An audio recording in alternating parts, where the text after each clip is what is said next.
మంచిది. దేవుని ఘనమైన పరిశుద్ధ నామముకే మహిమ కలుగును గాక. చిన్న ప్రార్థన చేసుకుని వాక్య భాగంలోకి వెళ్దాం. స్తోత్రం నాయన, మహాపరిశుద్ధుడైన దేవుడు, మీకు వందనాలు, స్తుతులు, స్తోత్రాలు. వాక్యమైన దేవుడు నాయన, వాక్యం ద్వారా కొద్దిసేపు మీరు మాతో మాట్లాడండి అయ్యా. మమ్మల్ని బలపరచండి, దీవించండి, ఆశించండి. మీ జ్ఞానంతో మమ్మల్ని నింపి, మీ ఆత్మాభిషేకం మమ్మల్ని కృపతో వృద్ధి చేసిన ఆయన, వాక్యం వినుచున్నా చూస్తున్నా ప్రతి బిడ్డ మీద మీ దీవెన ఆశీర్వాదించిన ఆయన అయ్యా, వారి హృదయాలు వెలిగించి సహాయం తెచ్చమని యేసునామమున నడుచున్నాం తండ్రి, ఆమేన్. మంచి దేవుని ఘనమైన పరిశుద్ధ నామముకే మహిమ కలుగును గాక. వాక్యం వినుచున్నా చూస్తున్నా మీ అందరికీ ప్రభువైన యేసుక్రీస్తు నామములో వందనములు, శుభములు తెలియజేస్తున్నాను. నిన్నటి దినాన మనం చూసాం కదా, మొదటి సమయాల గ్రంథం 19వ అధ్యాయంలో దావీదుని చంపాలని చెప్పేసి సౌలు తన కుమారుడితోనూ తన దగ్గర ఉన్న సేవకులతో కూడా చెప్పాడు. చెప్పిన తర్వాత దావీదుతో పక్కన ఉండమని చెప్పేసి యోనాతాను వెళ్ళి సౌలుని అడుగుతున్నాడు, ఆయన ఏ తప్పు చేశాడు, ఆయన ఏ నేరం చేశాడు, ఫిలిష్తీయుల చేతిలో నుండి మనందరూ కూడా విడిపించి మన దేశాన్ని రక్షణ తీసుకొని వచ్చాడు, అటువంటి ఆయన్ని నువ్వు ఎందుకు చంపాలి అని చెప్పి ఆయన అడిగినప్పుడు ఈయన యొక్క మనసును బట్టి నేను అతను చంపడలే అని చెప్పి వెనక్కి తీసుకున్నట్టుగా నటించాడు. కుమారుడు బాధపడుతున్నాడు, కుమారుడు తెలిసి ఎలాగ చేయకూడదని చెప్పి అనుకొని నటించాడు. ఆ తర్వాత ఏది ఏమైనా సరే సౌలులోండి దురాత్మ వచ్చింది. సౌలుని ఇక వెంబడిస్తూ ఉండగా ఇక దేవుని తప్ప సౌలు ఇక ఈ దయ్యపాత్మ తప్ప ఏమీ కూడా సౌలు మీద పనిచేయడం లేదు. ఏది ఏమైనా సరే దావీదుని చంపాలని ఒక ఈటి తీసి ఒకే దెబ్బతో ఇసిరితే దెబ్బకి వెళ్ళి ఆ గోడలో గుచ్చుకుపోయింది. దావీదు తప్పించుకున్నాడు.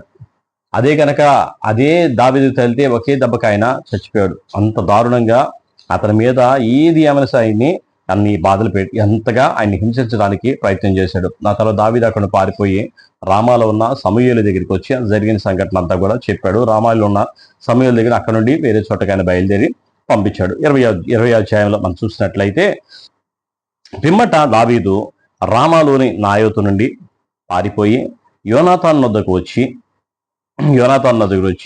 నేను ఏమి చేసిదిని, నేను చేసిన దోషమేమి, నా ప్రాణము తీయ వెతుకున్నట్లు నీ తండ్రి దృష్టికి నేను చేసిన పాపమేమి అని అడగ్గా, యోనాతాను ఆ మాట నువ్వెన్నటికీ అనవద్దు, నీవు చావవు, నాకు తెలియకుండా నా తండ్రి చిన్న కార్యమే గాని పెద్ద కార్యమే గాని చేయుడు, నా తండ్రి ఇదెందుకు నాకు మరుగు చేయుననగా, దావీదు నేను నీ దృష్టికి అనుకూలడను అను సంగతి నీ తండ్రి రూఢిగా తెలుసుకొని యోనాతానుకు చింత కలగకుండుటకై ఇది అతనికి తెలపక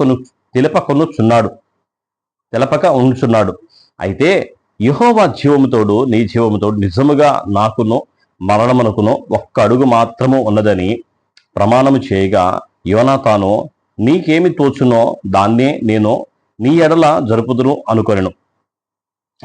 అనేను. అందుకు దావీదు, రేపటి దినమున అమావాస్య, అతడు నేను తప్పక రాజుతో కూడా కూర్చుండి భోజనం చేయవలను. అయితే ఎల్లుండి సాయంత్రం వరకు చేనులో దాగుటకు నాకు సెలవిమ్ము. ఇంతలో నీ తండ్రి నేను లేకపోవట కనుగొనగా నీవు ఈ మాట చెప్పవలను. దావీదు ఇంటి వారికి ఏటేటా బలి అర్పించడం మర్యాద కద్దు. కాబట్టి అతడు బెత్లెహేము అను తన పట్టణమునకు పోవలెనని నన్ను బతిమాలి నా యొద్ద సెలవు పుచ్చుకొనెను. అతడు మంచిదని సెలవిచ్చిన ఎడల నీ దాసుని నాకు క్షేమము కలుగును. అతడు బహుగా కోపించిన ఎడల అతడు నాకు కీడు చేయ తాత్పర్యము గలవాడై ఉన్నాడని నీవు తెలుసుకొని నీ దాసుడైన నాకు ఒక ఉపకారము చేయవలెను అనెను.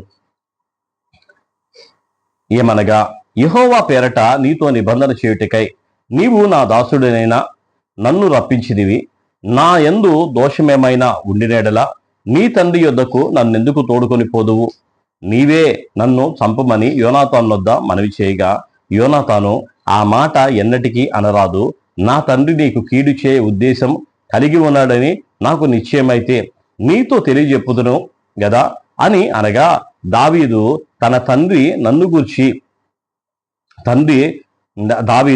నీ తండ్రి నన్ను గూర్చి నీతో కఠినంగా మాట్లాడినల్లా దాన్ని నాకు తెలియజేయవారు ఎవరని యోనాతాను అడిగాను. అందుకు యోనాతాను, పొలములోనికి వెళ్దాం రమ్మనగా ఇద్దరూ పొలంలోనికి పోయిరి.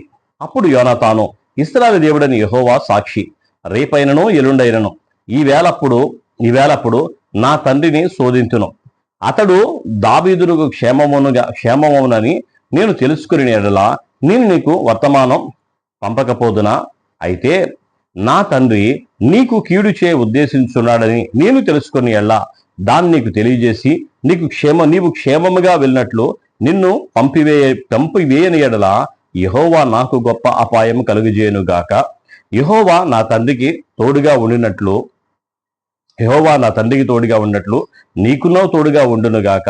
అయితే నేను బ్రతికి ఉండిన ఎడల నేను చావకుండా యెహోవా దయ చూపినట్లు నీవు నాకు దయ చూపకపోయిన ఎడల, నేను చనిపోయిన ఎడల యెహోవా దావీదు శత్రువులలో ఒక్కడైనానో భూమి మీద నిలవకుండా నిర్మూలన చేసిన తర్వాత నీవు నా సంతతి వారికి దయ చూపకపోయిన ఎడలనేమి యెహోవా నిన్ను విసర్జించునుగాక. ఇలాగున యెహోవా దావీదు యొక్క శత్రువుల మీద దాన్ని విచారించినట్లుగా యోనాతాను దావీదు సంతతి వారిని బట్టి నిబంధన చేసెను. యోనాతాను దావీదును తన ప్రాణ స్నేహితుడిగా ప్రేమించెను గనుక ఆ ప్రేమను బట్టి దావీదు చేత మరలా ప్రమాణం చేయించెను.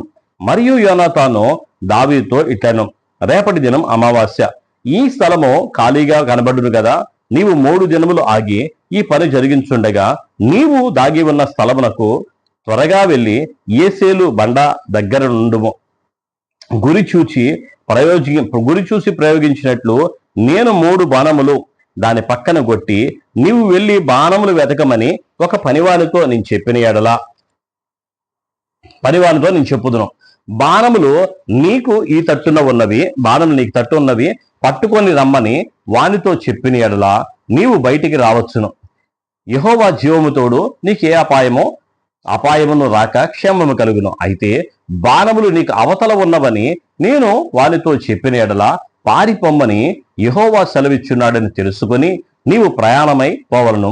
అయితే మనమిద్దరం మాట్లాడిన సంగతి జ్ఞాపకము చేసుకునమో, నీకును నాకును సర్వకాలమో యెహోవాయే సాక్షి. హల్లెలూయా. చూడండి, అక్కడ కనుక మనం చూసినట్లయితే దావీదుని సౌలు ఎంతగానో తరుముతూ, దావీదుని సౌలు ఎంతగానో చంపాలని ఆయన విశ్వ ప్రయత్నాలు చేస్తున్నాడు. ఆ ప్రయత్నాలన్నింటిలో కూడా దావీదు వచ్చి యోనాతానుతో చెప్తున్నాడు, అయ్యా మీ నాన్న నన్ను చంపాలనుకుంటున్నాను, నేనేం తప్పు చేశాను, నేనేం పాపం చేశాను, నువ్వు చెప్పుకొని, నేను ఎదురే ఉన్నా కదా, అందరి స్నేహం ఉంది కదా, నువ్వు నాకు చెప్పు అని చెప్పానంటే యోనాతాను అంటున్నాడు కదా, నువ్వు నాకు తెలిసి తప్పు చేయలేదు, నువ్వు ఏ నేరం చేయలేదు, మా నాన్న కూడా నేను చంపాలని తాత్పర్యం ఏం లేదు, ఆయనకి ఏదన్నా ఉంటే నాకు చెప్తాడు అని అంటే, కాదు అలా కాదు, మీ నాన్న నన్ను చంపాలని నన్ను వెతుకుతున్నాడు అని చెప్పి సౌలు యోనాతానుతో చెప్పాడు. యోనాతాను చెప్తే యోనాతాను అన్నాడుగా, సర్లే రేపు అమావాస్య నీ సీటు ఖాళీగా ఉంటది కదా, నేను నాన్నతో మాట్లాడతాను, ఏం చేయమంట చెప్పు అని చెప్పి దావీదుని అడిగాడు. దావీదుని అడిగితే దావీదు అన్నాడు కదా, నీ దాసుడు బెత్లెహేముకి వెళ్ళాడు, ఆ రోజు అమావాస్య, వాళ్ళకి ఏదో బలర్పించే పరిస్థితి ఉందంట, అది అక్కడికి వెళ్ళాడు అని ఆయన చెప్పు. ఆయన కనుక సర్లే పోనీలే అని అన్నాడు అనుకో, మీ నాన్నను క్షమించినట్లు. అలా కాకుండా నువ్వెందుకు పంపించావు అని అన్నాడు అనుకో, ఆయన నా మీద కోపంగా ఉన్నట్లు అని చెప్పి గుర్తుపెట్టుకో అని చెప్పేసి ఇద్దరికి ఓ మాట మీద వచ్చి వాళ్ళు అక్కడ సంభాషణ అంతా కూడా జరిగించుకొని అన్నారు. సరే, ఇదంతా సంగతి నాకు ఎలా తెలిసింది, మరి ఇక్కడ మీ దగ్గర జరిగిన సంగతి అంతా నాకు ఎలా తెలిసింది అని చెప్పి దావీదు అడిగితే, అని చెప్పేసి పొలంలోకి తీసుకొని వచ్చి 3 బాణాలు నేను వేస్తా, 3 బాణాలు వేసినప్పుడు అక్కడ 3 బాణాలు తీసుకురమ్మని చెప్పి నేను పనివాడిని పంపిస్తా, ఆ పనివాడు వచ్చి బాణాలు యువతలు ఉన్నాయి, ఇక్కడ ఉన్నాయి అని అంటాను, నేను ఇక్కడ ఉన్నాయి అంటే నువ్వు యువతలకు రా, అలా కాదు నీకు అవతల ఉన్నాయి అని అన్నాను అనుకో, నువ్వు అక్కడ వెళ్ళిపో అని చెప్పేసి చెప్పాడు. అయితే వీళ్ళిద్దరి మధ్యలో ఒక నిబంధన ఉంది కదా. యోనాతాను అంటున్నాడు, దేవుడు నీకు నిశ్చయముగా తోడే ఉంటాడు, మా నాన్నకు తోడే ఉన్నట్టుగా నీకు తోడుగా ఉంటాడు, మా నాన్నకి నాన్న ఆశించి నిన్ను ఆశ్రయిస్తాడు. అయితే నీ శత్రువులందరూ నశించిపోయిన తర్వాత నీవు మాత్రం ఒక నిబంధన చేయి, నా కుమారులను నా పిల్లలను మాత్రం చేరది, వారికి మాత్రం మేలు చేయకుండా ఉండొద్దు అని చెప్పి దావీదుతో నిబంధన చేసుకున్నాడు. నిజంగా దేవునికి విరోధంగా ఉంటే శాపమో అది కంపల్సరీ వస్తాయి, దేవునికి విరోధంగా ఉంటే దాని తర్వాత చాలా బాధలు వస్తాయి. అయితే యోనాతాను యొక్క మంచితనాన్ని బట్టి దావీదు యొక్క నిబంధన చేసుకుని, దావీదుతో ఒక ఒప్పందం చేసుకుని తన కుమారుల యొక్క ఆశీర్వాదం కోసం మాత్రం దావీదు దగ్గర వేడుకుంటున్నాడు. ఎందుకంటే మనుషుల మధ్యలో ఉన్నప్పుడు వారి యొక్క పాపంలో మనం పాలుభాగస్తులు అవ్వలసిన పరిస్థితులు వస్తా ఉంటాయి. యోనాతానుకి అదే పరిస్థితి. పాపం యోనాతాను చాలా మంచోడు, దేవుని ఆత్మతో నిండినవాడు, కానీ దేవుని ఆత్మతో నిండివాడు, కానీ తన తండ్రి అయిన సౌలు చేసిన దాన్ని బట్టి యోనాతానుకు కూడా శిక్ష వచ్చింది. కానీ తన పిల్లల విషయంలో మాత్రం దావీదు చేరదీసి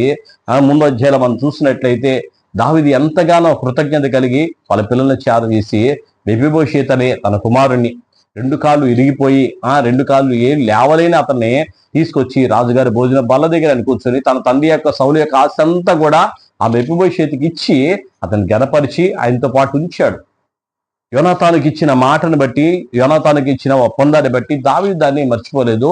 తన శత్రులందరి మీద ఆయనకి విజయం అనేది ఇచ్చాడు. దేవుడి మాటలు దీవించి ఆశించింది గాక. 24వ వచనం నుండి రేపటి దినాన మరలా మనం ధ్యానం చేసుకుందాం, ప్రార్థన చేసుకుందాం. స్తోత్రం నాయన, మహాపరిశుద్ధమైన దేవ, మీకే వందనాలు, స్తోత్రాలు. మహోన్నత, మహాగణుడ, గొప్పవాడ, జీవం గల దేవ, జీవాధిపతి, సర్వశక్తి మంత్ర, మీకు స్తోత్రం నాయన. ప్రభువా, ఈ ఉదయకాల సమయంలో మీ పాదాల చెంతకు వచ్చాం. మమ్మల్ని దీవించండి, ఆశించండి, సహాయం తెచ్చండి. అయా కృపతో పడి వదిలి చేసి మీరు మహిమ పొందండి. మీ సన్నిధి, మీ ప్రసన్నత, మీ ఆత్మ అభిషేకం మా మీద నుంచి వాక్యం విలుచున్న చూస్తున్న ప్రతి బిడ్డను కూడా మీరు దీవించి ఆశించి సహాయం తెచ్చి కృపతో వదిలి చేసి మీరే మహిమ పొందమని మీ సన్నిధి తోడుగా ఉంచి సహాయం తెచ్చమని యేసు నామములో అడిగి వేడుకొంచున్నాం తండ్రి. ఆమేన్.